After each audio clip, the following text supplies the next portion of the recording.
Imaginez que vous êtes un navigateur en pleine mer. Alors parfois le vent souffle dans la direction parfaite et parfois il vous force à ajuster vos voiles pour continuer à avancer.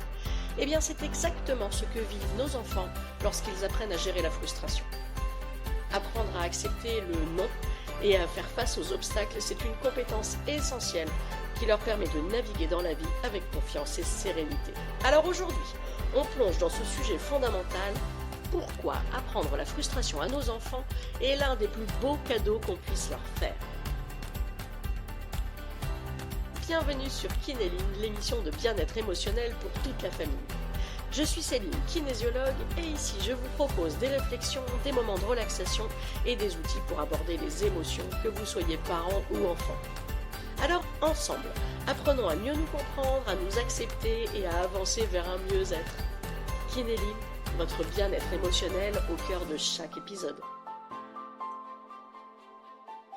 Alors on sait tous que la frustration n'est pas agréable à vivre, ni pour nos enfants, ni pour nous en tant que parents. Mais c'est justement cette frustration qui les aide à se développer et à grandir. C'est comme quand on apprend à faire du vélo. On tombe, on se relève, mais c'est en essayant encore et encore qu'on finit par trouver l'équilibre. Alors la frustration, en fait, c'est un muscle mental que nos enfants apprennent à renforcer.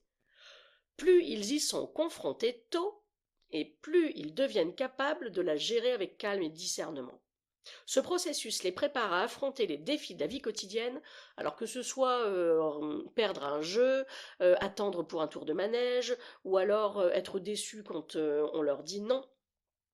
L'apprentissage de la frustration développe leur résilience. Et plus tard, lorsqu'ils feront face à des difficultés à l'école ou dans leurs relations, ils sauront rebondir au lieu de se laisser abattre. Et ça, c'est un vrai cadeau.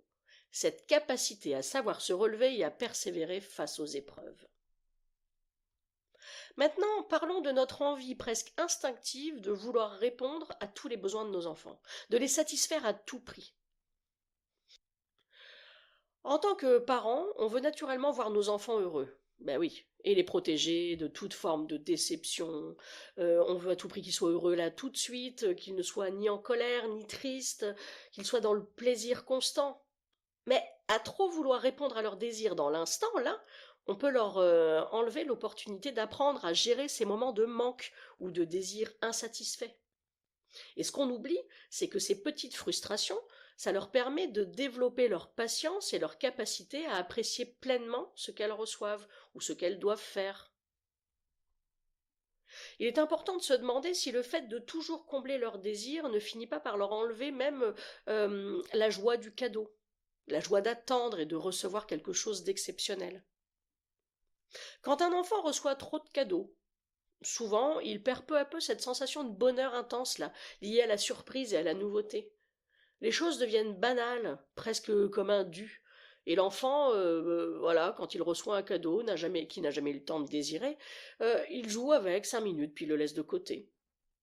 Alors que l'attente et l'effort, ça donne de la valeur aux choses. Et c'est ça qui rend chaque cadeau si précieux. Alors il vaut mieux offrir moins, mais avec plus de sens. Un cadeau unique offert avec amour et réflexion aura beaucoup plus d'impact qu'une série de cadeaux distribués comme ça à tout va. Ça permet à l'enfant de comprendre la valeur des choses et de développer une véritable gratitude pour ce qu'il reçoit. Alors il est aussi important de se demander, est-ce qu'on essaie parfois de combler notre manque de disponibilité par des choses matérielles ? Alors c'est tout à fait normal de vouloir rattraper le temps perdu ou notre manque de disponibilité, mais et si, au lieu de donner, on transformait ce temps limité en de vrais moments de qualité avec nos enfants? Au lieu de chercher à compenser notre manque de temps par des cadeaux ou des plaisirs immédiats, là, pourquoi est-ce qu'on ne peut pas être honnête avec nos enfants sur la réalité de nos emplois du temps? On peut tout simplement leur expliquer que la semaine est bien remplie, qu'on ne peut pas être vraiment disponible, mais qu'il reste ce petit temps du soir pour une histoire et un câlin, et c'est tout, parce qu'on est fatigué, eux aussi, et que le temps de repos est important pour eux et pour nous. Mais que si dans la semaine on n'est pas très disponible, c'est pas grave, parce que le week-end, on a un peu plus de temps pour eux. Et ce qui compte, c'est de leur montrer que même si ce quotidien est chargé, il y a des moments où on se consacre pleinement à eux. Alors il est possible de créer un petit calendrier visuel où ils peuvent coller des gommettes, ou nous on les colle, pour qu'ils voient les temps où nous on sera disponible pour eux. Comme ça, comme ils n'ont pas forcément la notion de temps, ils peuvent se repérer pour savoir quand est-ce qu'on est disponible et quand est-ce qu'on l'est moins. Maintenant, on peut passer à un sujet souvent délicat mais essentiel. Poser des limites claires.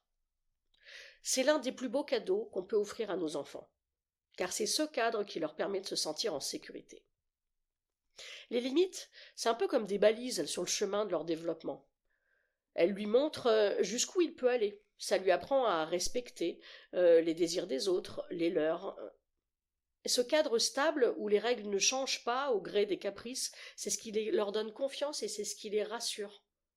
Et quel que soit l'environnement, quel que soit le moment, que ce soit en vacances, chez des amis, chez vous, à l'école, quand vous recevez des amis, ce sont les mêmes règles. Alors les enfants aiment beaucoup tester ces règles pour savoir si elles tiennent le coup. Ce besoin de vérifier le cadre les rassure, parce qu'ils savent que, quoi qu'il arrive, les repères sont stables. C'est comme les fondations d'une maison. Si la maison est en carton, que l'enfant s'appuie sur les murs en carton et que les murs s'effondrent, mais l'enfant se sent en insécurité totale. Alors que s'il s'appuie sur des murs en briques et qu'il voit que les murs tiennent, quelle que soit la tempête dehors, quel que soit le temps qu'il fait, quel que soit l'endroit où il est, mais il se dit ici je suis en sécurité. Alors dire non à un enfant, c'est un acte d'amour, parce que ça lui apprend la patience et la réalité des contraintes de la vie. Alors parfois il est nécessaire d'expliquer pourquoi c'est non, parce qu'on a le temps, parce que c'est important, et puis d'autres fois il suffit juste d'être ferme et de dire non. C'est non pour l'instant, mais si tu veux je t'expliquerai plus tard. Mais là pour le moment, c'est non. J'entends ton besoin, mais c'est non. Ce qui est important, c'est de rester constant, que ce non ne soit pas négociable, pour qu'ils comprennent que les limites sont là pour l'aider à grandir. Et que se passe-t-il lorsque notre non provoque une réaction intense chez l'enfant, quand il se met à pleurer, à crier, à faire une colère et à dire « je t'aime plus, t'es méchant, j'en ai marre, je veux plus que tu sois ma maman, je veux plus que tu sois mon papa ». Ces réactions peuvent être extrêmement difficiles à gérer pour nous, parents. Eh oui, parce que voir notre enfant en colère ou en pleurs, ça réveille parfois en nous des peurs profondes, des blessures.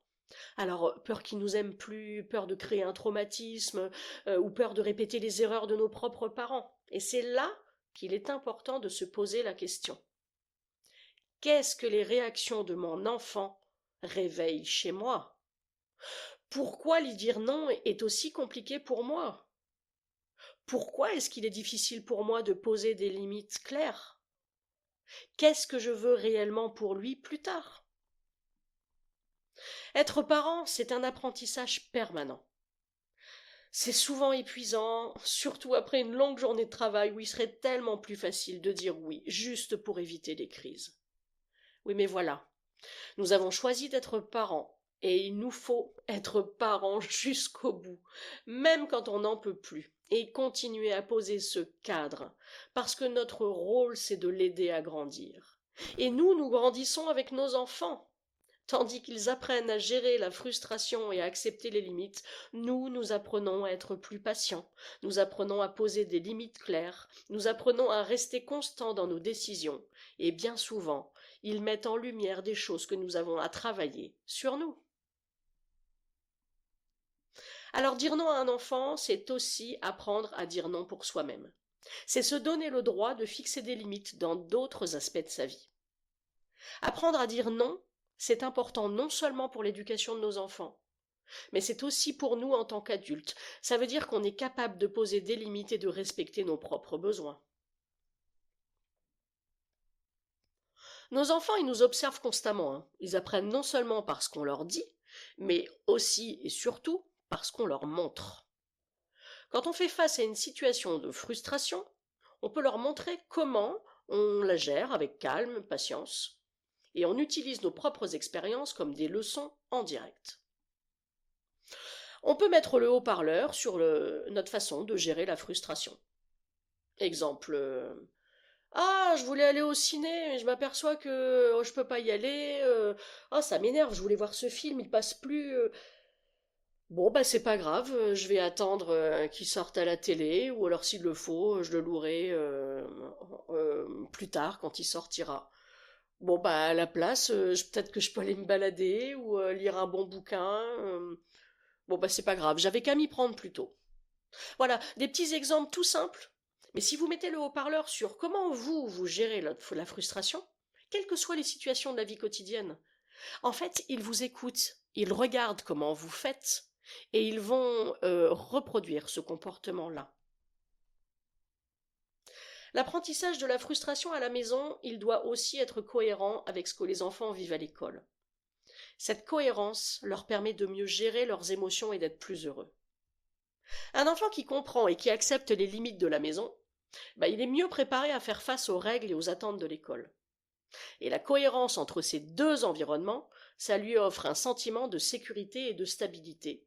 Et grâce à cela, vous ferez un enfant heureux et un élève plus heureux. Alors, vous avez maintenant toutes les clés pour accompagner vos enfants dans l'apprentissage de la frustration. Mais vous allez me dire, oui, mais par où commencer, Céline? Eh bien, je vous propose de commencer par le rituel avec le calendrier des moments de qualité. Donc, vous créez ensemble un petit calendrier et sur lequel vous pourrez marquer les instants où vous serez pleinement disponible pour eux. Alors, ce qui est important, c'est que chaque jour, même si c'est que 10 minutes, il y a un petit moment pour eux en fin de journée. Une histoire, un câlin, une petite comptine, même si c'est pas long, mais où vous êtes pleinement avec lui.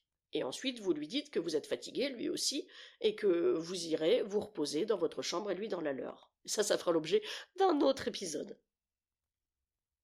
Donc vous leur expliquez que même si les jours de la semaine peuvent être chargés, le week-end, vous aurez réservé du temps rien que pour eux. Mais pas tout le week-end, parce qu'il y a d'autres choses à faire. Et ça leur permettra de visualiser ces moments et de comprendre que malgré les contraintes, il y aura toujours des moments précieux à partager avec vous. La deuxième chose, ce serait d'essayer de dire non de manière ferme et douce. Alors prenez l'habitude de dire non en expliquant à votre enfant pourquoi il est important d'attendre ou de faire un effort. Vous observez comment il réagit et vous utilisez ces moments pour lui enseigner la patience. Souvenez-vous, hein, l'objectif n'est pas de rendre chaque frustration facile à gérer, mais plutôt de l'accompagner dans son apprentissage émotionnel.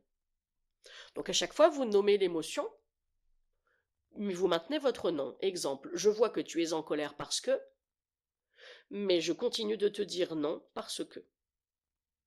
Ou je vois que tu es triste parce que je t'ai refusé je ne sais pas quoi, mais c'est toujours non. Parce que moi je suis ton parent et je sais que c'est pour ton bien. Ensuite, la troisième chose à mettre en œuvre, c'est mettre un haut-parleur sur vos pensées, face à vos frustrations à vous de la vie. Donc verbalisez vos pensées à voix haute devant vos enfants. Donc dites des phrases comme oh, je suis déçu que ça n'ait pas fonctionné, mais bon, c'est pas grave, je vais trouver une solution. Comme ça, en montrant à vos enfants comment vous gérez la frustration de manière constructive, vous leur offrez un modèle à suivre et vous leur montrez que même les adultes rencontrent des obstacles qu'ils doivent surmonter.